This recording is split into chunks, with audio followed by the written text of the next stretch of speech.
नमस्कार साथियों, हमने पिछली कक्षा में अजीत सिंह के विषय में पढ़ा था और आज हम मारवाड़ के इतिहास के संदर्भ में अजीत सिंह के बाद शासक कौन बना उसके बारे में देखेंगे।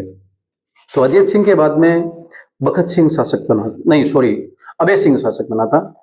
अभय सिंह और भगत सिंह ये दो अजीत सिंह के पुत्र थे और अभय सिंह ने भगत सिंह को कहकर अपने पिता की हत्या करवा दी और उसके बाद में भगत सिंह को नागौर का परगना दे दिया और स्वयं का मारवाड़ का शासक बन गया। तो उसके बारे में देखें हम। तो आज का शासक कौन रहेगा? अभय सिंह। आपको याद होगा कि खेजड़ली घटना हुई थी, खेजड़ली कांड, वह अभय सिंह के काल में ही हुआ था। उसके बारे में हम विस्तृत जानकारी लेंगे इसमें। तो देखें, आज का जो पॉइंट रहेगा उसमें कौन है शासक के रूप में देखेंगे तो वो होगा अभय सिंह।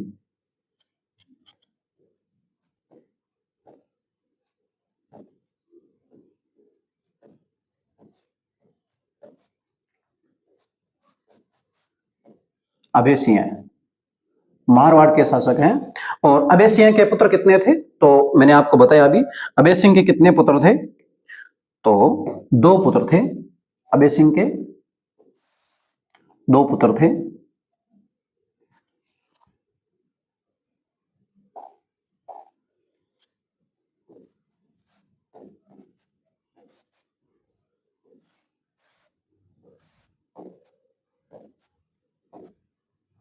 एक का नाम था बख्त सिंह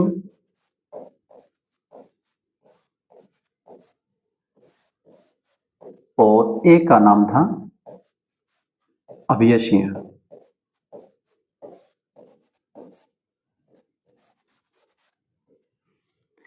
अब देखें,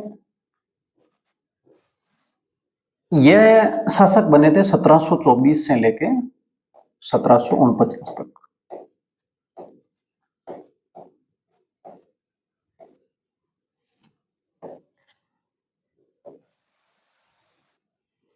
अभय सिंह। अब वह यूं कि जिस समय जो अजीत सिंह, सॉरी,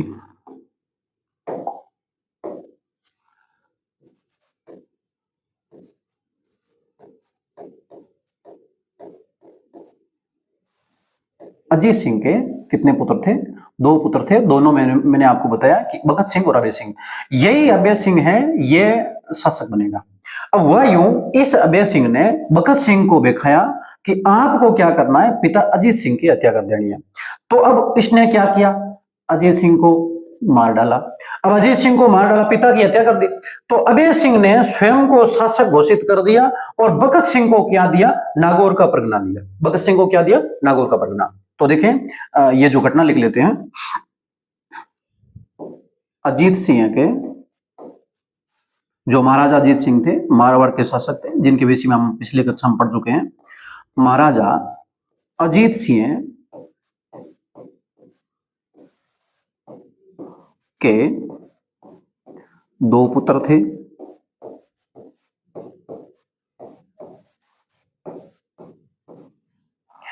एक का नाम बख्त सिंह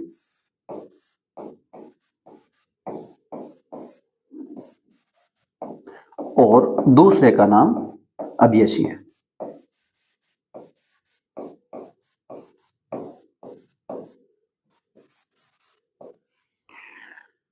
अब देखें,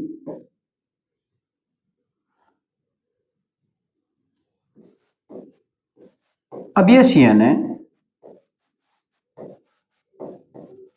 ने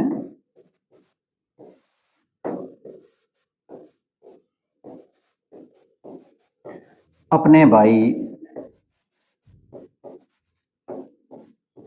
बख्त सिंह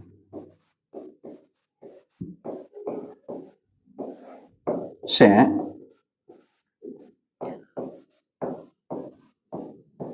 पिता अजीत सिंह की 1724 में हत्या करवा दी।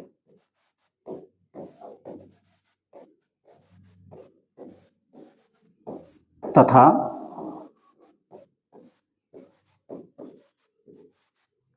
स्वयं मारवाड़ का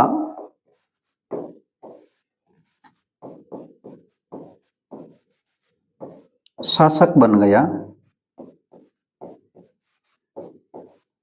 एवं भक्त सिंह को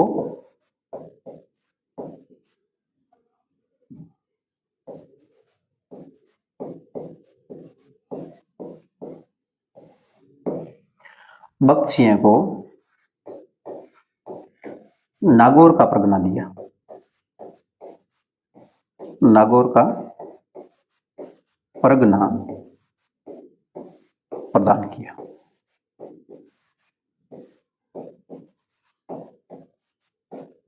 अब देखें हमने क्या पढ़ा है कि अभय सिंह शासक बना, किस स्थितियों में शासक बना। तो अभय सिंह और भगत सिंह दो भाई थे और इनके पिता का नाम अजीत सिंह था। अजीत सिंह के ये दो पुत्र हैं, इसमें से अभय सिंह थोड़ा चालाक निकलता है। ये भगत सिंह को बेकाता है और इसको बोलता है कि तू पिताजी की हत्या कर दे, और ये भगत सिंह जाके पिताजी की वाकई में हत्या कर देता है। हत्या करने के तुरंत बाद अभय सिंह बोलता है भगत सिंह ने क्या किया, पिताजी की हत्या की है, इसका मतलब ये तो हत्यारा है, शासक नहीं बन सकता।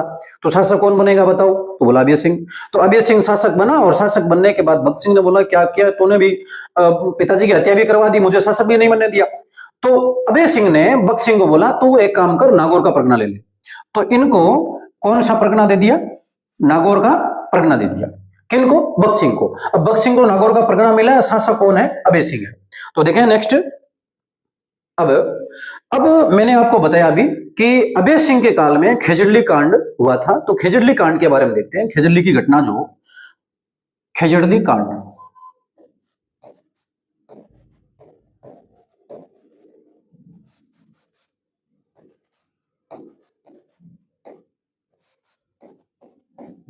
1730 में यह घटना हुई थी। अब देखें 28 अगस्त 1730 को खेजड़ली की घटना हुई। अब इसके पीछे जो कार्यकाल क्या था, कि क्या कारण था कि खेजड़ली की घटना हुई। अब हम यहां देखें कि खेजड़ली की घटना हुई 1730 में। उस समय मारवाड़ का शासक कौन था? अभय सिंह था। अभय सिंह ने एक नया महल बनवाने के लिए अपने हकीम था, हकीम को ऐसी सूचना दी भी आप एक काम करें, सैनिकों को लेके जाएं और आसपास के निकटवर्ती जितने भी पेड़ पौधे हैं वो काट के लेके आए, लकड़ी की आवश्यकता है। और ऐसी स्थिति में हम देखते हैं जो हकीम गिरधारी दास है वो क्या करते हैं, अपने सैनिकों के साथ में जो लकड़ी काटने के लिए चले जाते हैं। अब गिरधारी दास आसपास के गांव में जाते हैं तो वहां पर इसे गांव के लोगों में जो अग्रणी जिनका नाम आता है वो अमृता देवी है। अमृता देवी, रामोजी और उनकी अमृता देवी और रामोजी की, जो रामोजी हैं ये अमृता देवी के पति थे और इनके साथ में उनकी 3 पुत्रियों के नाम आते हैं। ये अग्रणी थे और साथ में ऐसा बताया जाता है कि 84 गांवों के लोग आसपास से इकट्ठा हो गए और जो पेड़ काटने से मना कर दिया, बोला पेड़ हम काटने नहीं देंगे। तो ऐसी स्थिति में गिरधारी दास ने बोला भी देखो पेड़ नहीं काटने दिया जाएगा, पेड़ों के साथ में आपको भी काट दिया जाएगा। लेकिन अब ऐसा कहने पर भी यह नहीं माने, बोला पर्यावरण संरक्षण के लिए हम अपना जीवन दे सकते हैं, सिर घटा सकते हैं, लेकिन इस वृक्ष को नहीं कटने देंगे। और ऐसी स्थिति में ये लोग क्या करते हैं, पेड़ों के लिपट जाते हैं और गिरधारी दास आदेश देता है कि सैनिकों को कि आप क्या करें, इन लोगों को भी पेड़ों के साथ में काट देंगे। तो इस समय कुल 363 लोगों ने अपना बलिदान दिया था पर्यावरण संरक्षण के लिए, जो आज तक हम बराबर एक विश्व का एकमात्र वृक्ष मेला के रूप में भाद्रपद शुक्ल दशमी को, तेजा दशमी के दिन एक जो वृक्ष मेला के रूप में आयोजित करते हैं। और बराबर हम देखें उन जो जिन्होंने पर्यावरण संरक्षण के लिए बलिदान दिया है उसको हम भूला नहीं पाएंगे, बराबर याद करते हैं हम। तो देखें उसके बारे में कि खेजड़ली की घटना किस प्रकार हुई और क्यों ये खेजड़ली घटना हुई, उसका कारण है वो देखते हैं। तो ये घटना हम देखें, खेजड़ली की घटना मैंने बताया आपको 28 अगस्त 1730 को हुई। तो 28 अगस्त 1730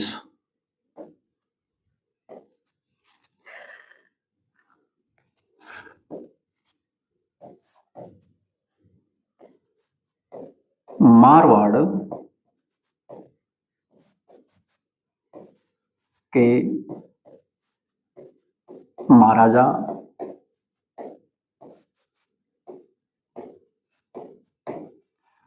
अभय सिंह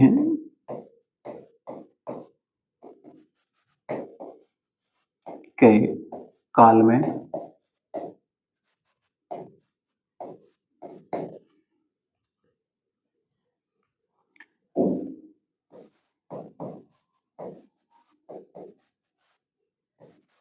राज कार्य हेतु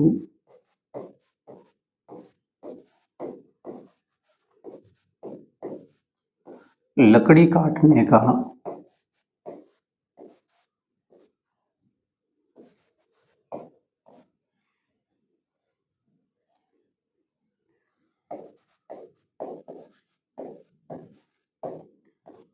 आदेश पाकर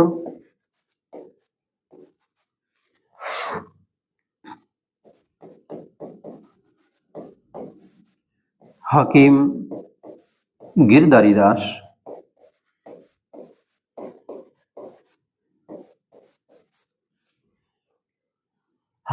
दास ने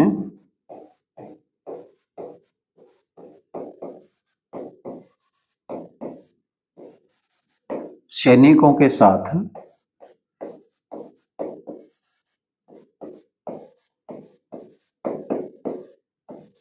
पेड़ों की कटाई हेतु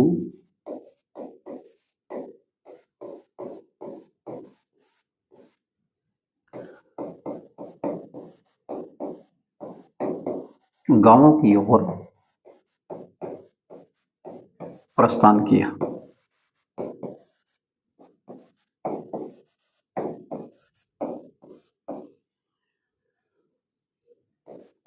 लेकिन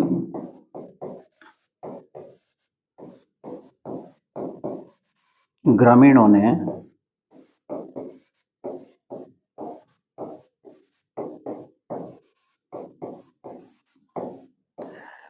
पेड़ काटने से मना कर दिया तथा वृक्षों को बचाने के लिए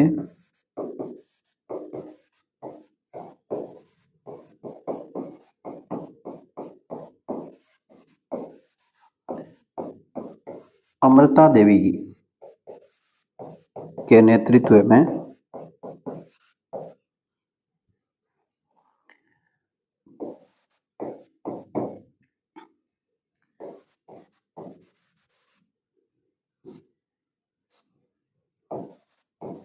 चौरासी गांवों के लोग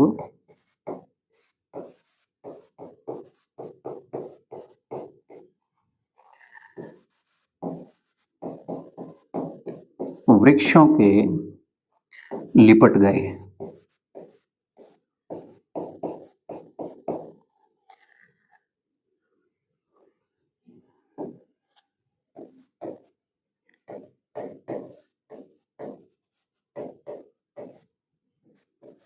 गिरधारी दास ने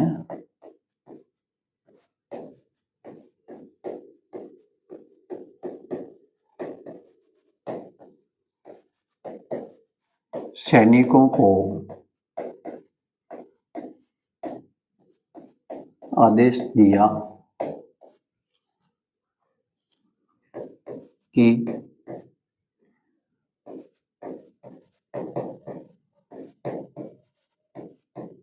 पेड़ों के साथ लिपटे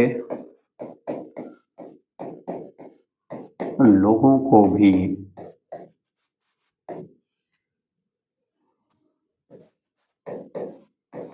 काट दिया जाए।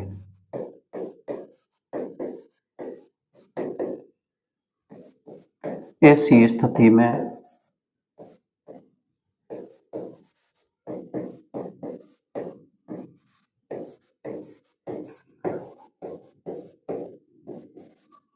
पर्यावरण संरक्षण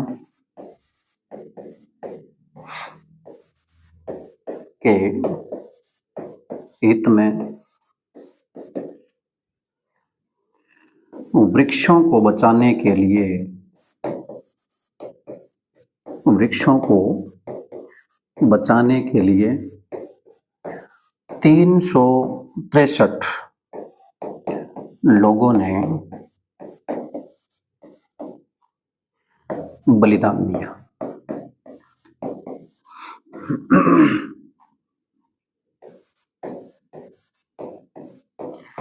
जिसमें प्रमुख देखें, एक तो अमृता देवी है, और अमृता देवी के साथ में रामोजी, जो अमृता देवी के पति, और इसके साथ में अमृता देवी की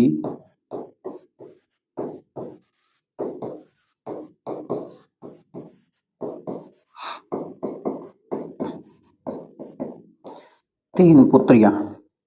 कौन कौन थी पुत्रियां? तो देखें, आशु, रत्नी और भागु। और आपको बता दें कि इसमें लगभग जो मेल फीमेल में जो 294 लोग थे, और साथ में महिलाओं की संख्या थी 69।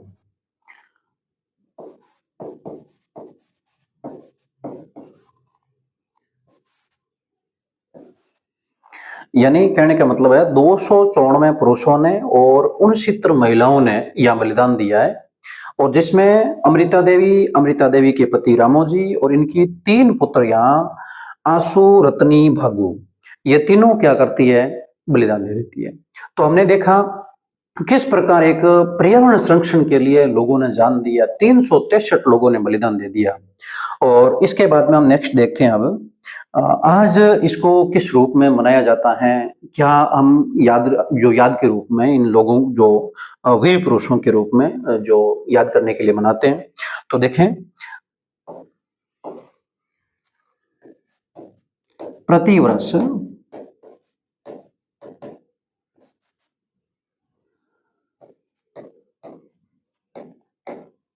अमृता देवी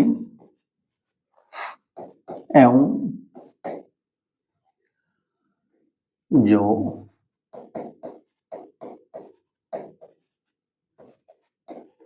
बलिदान देने वाले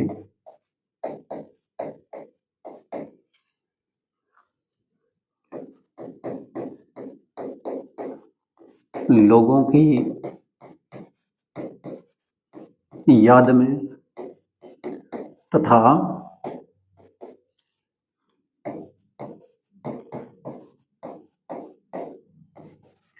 पर्यावरण संरक्षण को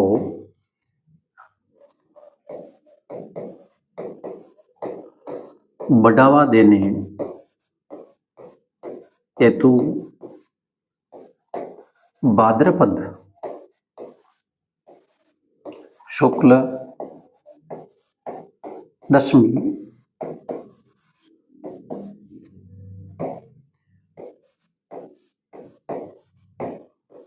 तेजादशमी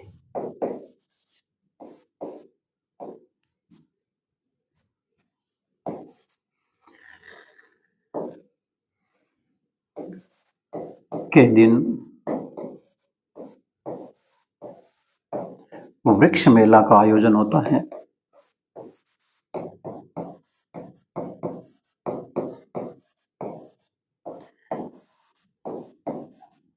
खेजड़ली गांव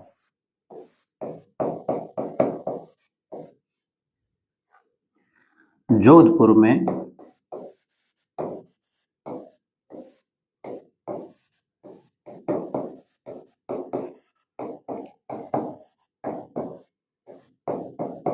आयोजित होता है।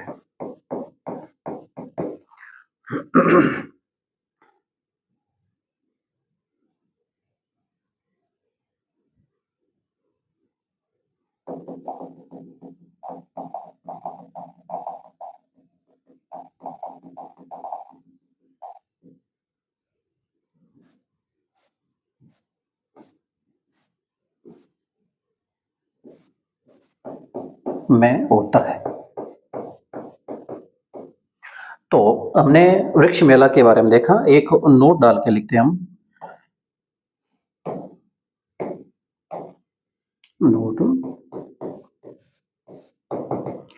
यह मेला विश्व का एकमात्र वृक्ष मेला है। यानी विश्व का एकमात्र यह जो आयोजित होने वाला वृक्ष मेला जो पर्यावरण संरक्षण के लिए होता है। अब नेक्स्ट हम देखते हैं, हम देखें अभय सिंह के बारे में पढ़ रहे थे और अभय सिंह के बारे में हमने देखा किस प्रकार ये शासक बने और शासक बनने के बाद में इनकी एक घटना महत्वपूर्ण 1730 में हुई, खेजड़ली घटना, उसके बारे में देखा। और अब नेक्स्ट हम देखते हैं कि इनका और अपने जीवन काल में या मारवाड़ के इतिहास में इनका क्या योगदान था। तो अभय सिंह का मुगलों से किस प्रकार का संबंध था, पहले वो देखते हैं हम। तो अभय सिंह एवं मुगल।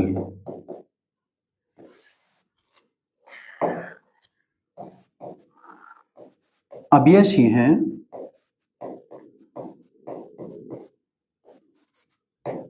के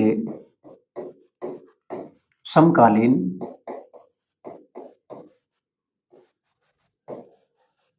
मुगल बादशाह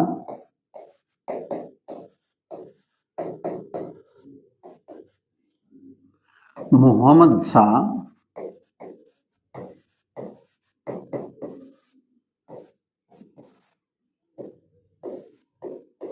रंगीला थे। इनके काल में मुगलों का पतन शुरू हो गया था। तो मोहम्मद शाह रंगीला, अब मोहम्मद शाह रंगीला है, ये अभय सिंह के समकालीन मुगल बादशाह थे और इन्होंने, मोहम्मद शाह रंगीला ने क्या किया था, इनको, जो अभय सिंह है, इनको कुछ अभियानों में भेजा था, उसके बारे में हम देखेंगे। तो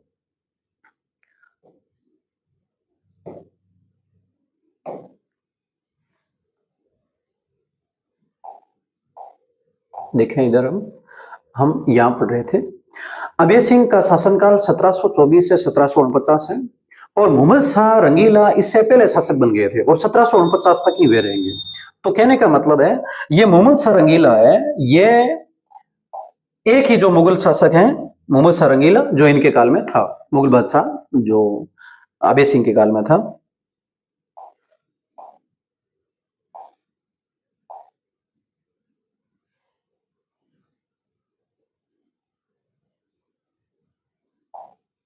हाँ, तो अब देखते हैं किस प्रकार ये विभिन्न अभियानों में भेजते हैं। तो मोहम्मद शाह रंगीला ने,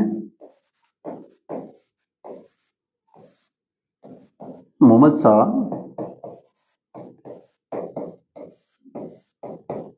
रंगीला ने अभय सिंह को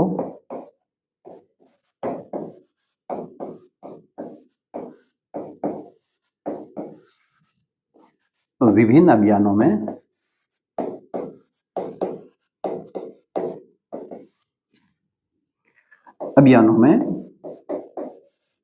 भेजा। अब क्या क्या क्या देखें, एक तो पहले देखते हैं अभय सिंह को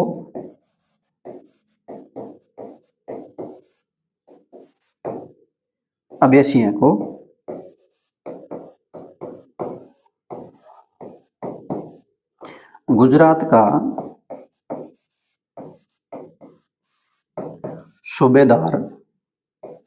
सूबेदार बनाया तथा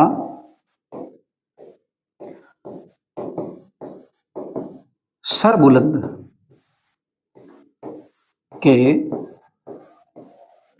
विद्रोह का दमन करने हेतु भेजा,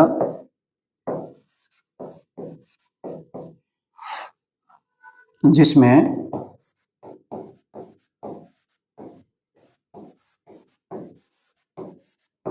अभय सिंह सफल रहे तथा इस अभियान के समय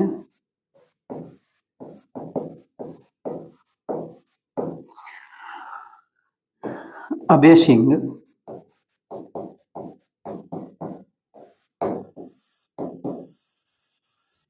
शंभू बाण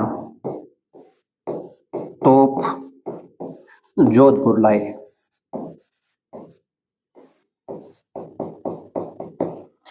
नेक्स्ट देखते हैं सेकंड अभियान, जो 1733 में मराठों के विरुद्ध इनको भेजा जाएगा। तो 1733 ईस्वी में मोहम्मद शाह रंगीला ने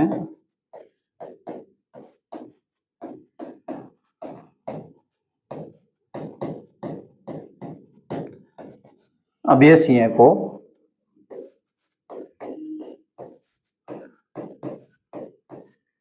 मराठों के विरुद्ध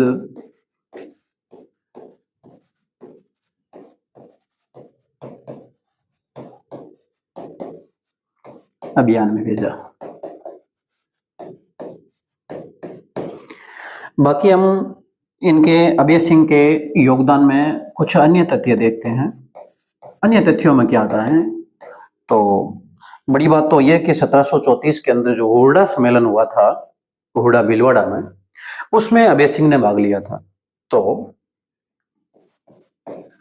अभय सिंह ने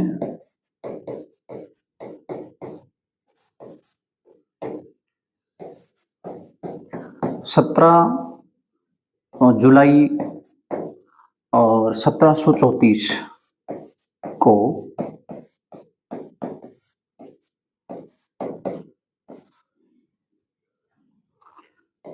हुरडा गांव भीलवाड़ा में आयोजित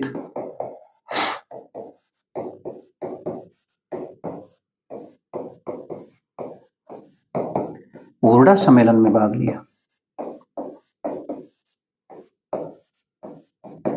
हुरडा सम्मेलन में भाग लिया।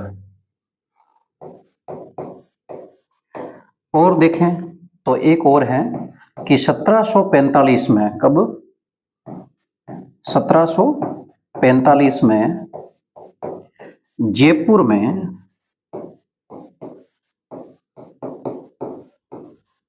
गृह युद्ध हुआ। जयपुर के शासक उत्तराधिकार को लेके या संघर्ष शासक बनने की ओर में जो संघर्ष कर रहे थे, आपस में लड़ाई कर रहे थे, उसी दौरान 1745 में अभय सिंह मौके का फायदा उठाते हैं और जयपुर के अधीन अजमेर था, अजमेर को अपने अधीन कर लेते हैं। तो जयपुर में गृह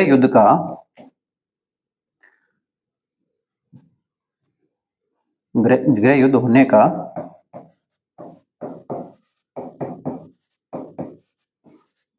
फायदा उठाकर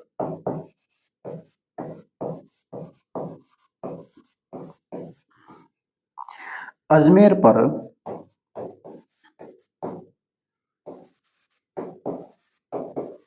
अधिकार कर लेते हैं।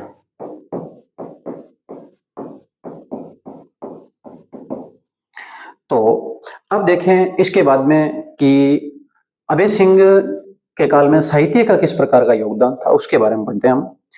तो अभय सिंह के काल में साहित्य में किस प्रकार की इनकी भूमिका रही, तो साहित्य में योगदान,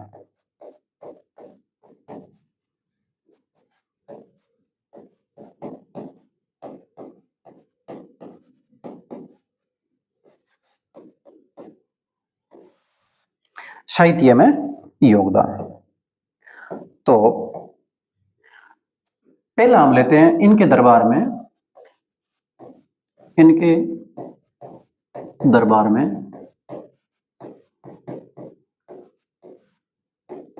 विभिन्न विद्वानों द्वारा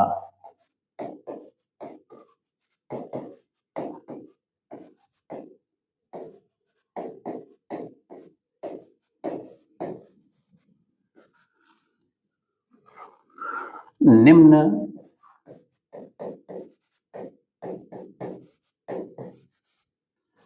साहित्यिक विधाओं का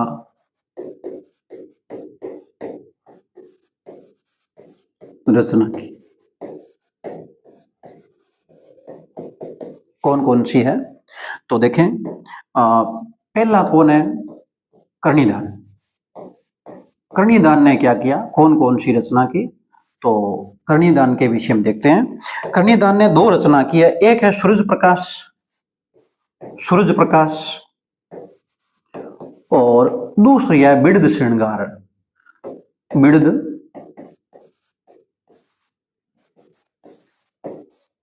श्रृंगार। तो कर्णिदान ने अभय सिंह के काल में दो रचनाएं की है। कौन कौन सी रचना की है?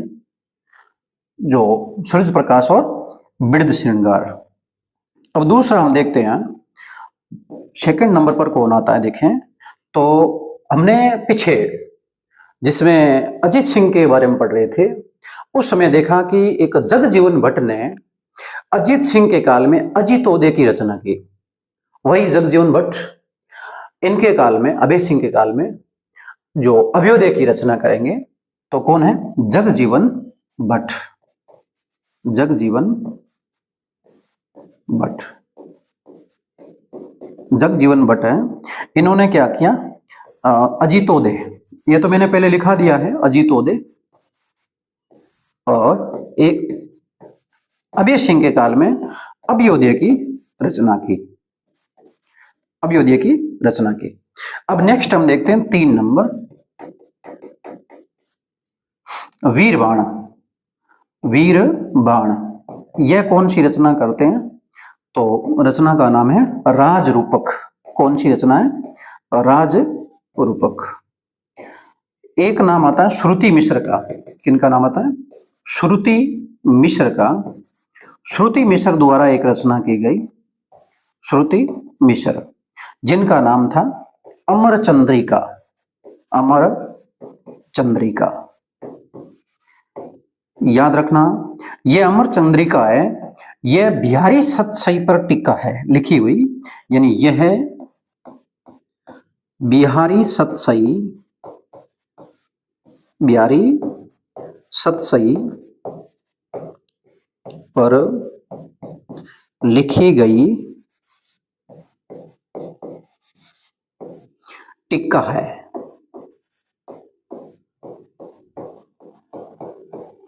ठीक है। नेक्स्ट एक नाम आता है पृथ्वीराज का। किनका नाम आता है? पृथ्वीराज का, पृथ्वीराज। और इन्होंने, पृथ्वीराज ने अभय विलास की रचना की। किसकी रचना की? अभय विलास, अभय विलास। और नेक्स्ट एक नाम है माधवराव का, माधवराव, माधवराव। माधवराव ने कौन सी रचना की? तो माधवराव की रचना है, एक है शंकर पचीसी। क्या नाम है? शंकर पचीसी। माधवराव ने दो रचना की थी, एक है साल भक्ति प्रकाश, साल भक्ति प्रकाश। तो ये जो अभय सिंह के काल में जो किस प्रकार एक साहित्य की अभय सिंह की भूमिका रहती है उसके बारे में हमने पढ़ा। तो देखते हैं हम क्या पढ़ चुके हैं, अभय सिंह के काल में किस प्रकार का इनका योगदान था। अभय सिंह 1724 से 1749 तक इनका शासनकाल रहता है, और ये अजीत सिंह के पुत्र थे। अजीत सिंह के दो पुत्र थे, भक्त सिंह और अभय सिंह। यही अभय सिंह क्या करते हैं, भक्त सिंह से अजीत सिंह की हत्या करवा के शासक बन जाता है, और अपने भाई भक्त सिंह को क्या करता है, नागौर का परगना देते हैं। उसके बाद में हमने आगे क्या पढ़ा देखें। खेजड़ली की घटना, ये 28 अगस्त 1730 को खेजड़ली की घटना हुई मारवाड़ के खेजड़ली गांव में, और जहां पर ये महाराजा अभय सिंह है, ये राजकार्य हेतु लकड़ी लाने के लिए गिरधारी दास को भेजते हैं। और गिरधारी दास जिस समय लकड़ी काट रहे थे पेड़ों की, उसी समय क्या हुआ, अमृता देवी के नेतृत्व में आसपास के कई गांव के लोग वहां एकत्रित हो गए, पेड़ों के लिपट गए, बोला लकड़ी काटने ही नहीं देंगे, पेड़ों को काटने ही नहीं देंगे। और ऐसी स्थिति में गिरधारी दास ने क्या कहा, अब सैनिकों को आदेश दे दिया कि आप क्या करें, पेड़ों के साथ में लिपटे लोगों को भी काट देंगे। और ऐसी स्थिति में जब सैनिकों ने पेड़ों को काटने के साथ में उन लोगों को काटा, तो उन लोगों में 363 लोगों की जान गई। इन 363 लोगों ने बलिदान दिया पर्यावरण संरक्षण के लिए, जिसमें से 69 महिलाएं थी और 294 यानी 294 ये इतने लोग थे। और उसके बाद में हमने पढ़ा है कि ये नेतृत्व करने वाली कौन थी, बोला अमृता देवी। अमृता देवी के पति का क्या नाम था, तो बोला रामोजी। ये रामोजी साथ में ही थे। इनकी 3 पुत्रियां थी, तीनों पुत्रियों के नाम भी हमने यहां लिखे हैं, आशु, रत्नी, भागु। नेक्स्ट हमने क्या पढ़ा है कि प्रतिवर्ष अमृता देवी जो की याद में और यहाँ बलिदान देने वाले लोगों की याद में और पर्यावरण संरक्षण को बढ़ावा देने के लिए, पर्यावरण के प्रति सकारात्मक सोच विकसित करने के लिए, जो भाद्रपद शुक्ल दशमी को तेजा दशमी के दिन वृक्ष मेला का आयोजन होता है। ये खेजड़ली गांव जोधपुर में बढ़ता है और यह विश्व का एकमात्र पर्यावरण मेला है जो वृक्ष मेला है। नेक्स्ट देखें अब इसके बाद में कि अभय सिंह और मुगलों के किस प्रकार के संबंध थे। तो मैंने बताया कि अभय सिंह के अब काल में एक ही शासक था, मुगल बादशाह मोहम्मद शाह रंगीला। और मोहम्मद शाह रंगीला ने अभय सिंह को आदेश दिया कि आप क्या करें, गुजरात के एक सूबेदार बन जाए। तो इनको गुजरात का सूबेदार बना दिया। फिर बोला अब आपको जाना है सरबुलंद के विद्रोह दबाने। तो ये गुजरात जाके सरबुलंद का विद्रोह दबाने के लिए गया, सफल भी हुआ। जब सफल हुए तो वहां से एक शंभू बाण लेके मारवाड़ियन जोधपुर चले आए। अब शंभू बाण लेके आए। उसके बाद में 1733 में मोहम्मद शाह रंगीला ने अभय सिंह को बोला तो आप मराठों के विरुद्ध जाओ। तो मराठों के विरुद्ध अभियान में और भेजा है। अन्य तथ्यों में हमने 2 पॉइंट देखे हैं कि एक तो अभय सिंह ने 17 जुलाई 1734 को हुरडा गांव भीलवाड़ा में एक सम्मेलन हुआ था, हुरडा सम्मेलन, तो जिसमें मराठों की सुरक्षा के विषय में चिंता व्यक्त की थी और कुछ आगे की रणनीतियां तय करने के लिए किस प्रकार हमें जो मराठों के इस संघर्ष से निपटना है उसके लिए कुछ योजना बनानी थी। ऐसा करके भीलवाड़ा के अंदर हुरडा सम्मेलन का आयोजन हुआ, इसमें इन्होंने भाग लिया है। और साथ ही मैंने बताया 1745 में जयपुर में गृह युद्ध होने का फायदा उठाते हुए जयपुर के अधीन अजमेर क्षेत्र है उस पर ये क्या करते हैं, अभय सिंह कब्जा कर लेते हैं। नेक्स्ट हमने साहित्य के अंदर भूमिका देखी। साहित्य में मैंने बताया कि कर्णिदान ने इनके काल में सूर्य प्रकाश और बृहद श्रृंगार की रचना की। जगजीवन भट्ट ने पहले अजीत सिंह के काल में अजीतोदय की रचना की और इनके काल में अभयोदय की रचना की। वीरबाण ने राजरूपक की रचना की। श्रुति मिश्र ने अमर चंद्रिका की रचना की जो बिहारी सतसई पर लिखी गई एक टीका है। नेक्स्ट पृथ्वीराज ने अभय विलास की रचना की और माधव राव ने क्या किया, एक शंकर पचीसी और एक शाल भक्ति प्रकाश की रचना की। तो साथियों आप सभी इसी प्रकार जो हमारे इसे YouTube चैनल और SBO मन की सर ऐप से जुड़ते रहे और विश्वास और स्नेह बनाए रखें। धन्यवाद।